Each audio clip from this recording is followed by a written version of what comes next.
In 1815, Nathan Mayer Rothschild earned more in a single day than the entire British government spent in a month.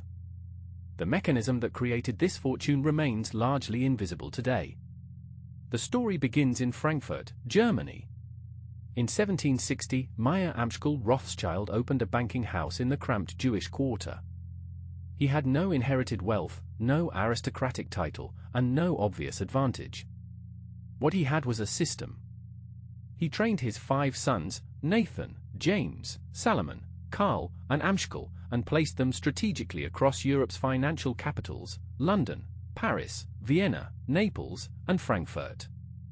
According to historian Niall Ferguson's detailed account in The House of Rothschild, this wasn't merely a family business. It was an intelligence and capital network that operated across borders before such things were supposed to be possible. Here's what changed everything.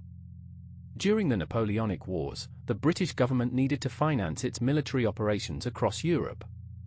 Traditional methods, shipping gold and paying military suppliers directly, were slow and dangerous. Nathan Rothschild solved this problem with a financial instrument called the Bill of Exchange. He could move capital across continents in weeks, not months, with far lower risk. He didn't just conduct banking transactions, he became essential infrastructure. Records show that between 1813 and 1815, the Rothschild network moved more capital across European borders than any competitor. This wasn't conspiratorial. It was documented in banking ledgers and government records. Nathan Rothschild's profits during 1815 alone exceeded the annual revenue of most sovereign nations. But individual profit margins, however spectacular, fade. The innovation was systemic. The Rothschilds didn't simply lend money to governments. They became intermediaries for government debt itself. When Britain needed to finance wars, the Rothschilds underwrote bonds.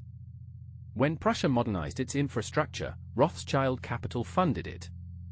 When railways expanded across Europe, Rothschild money built them. By the 1850s, historians note that a significant portion of European sovereign debt passed through institutions the family either controlled or profoundly influenced. They didn't own these governments. They owned the mechanisms of their financing. Today, this structure persists in different forms. BlackRock, Vanguard, and State Street collectively manage over $15 trillion in assets. The Federal Reserve and central banks worldwide operate as intermediaries between national governments and private capital markets. The mechanism is recognizable, institutions control the flow of capital, and governments adjust policy accordingly. The names have changed. The structure remains. Money is not power directly. The ability to move money, to decide who receives it and on what terms, that is power. The Rothschilds understood this centuries before it became obvious.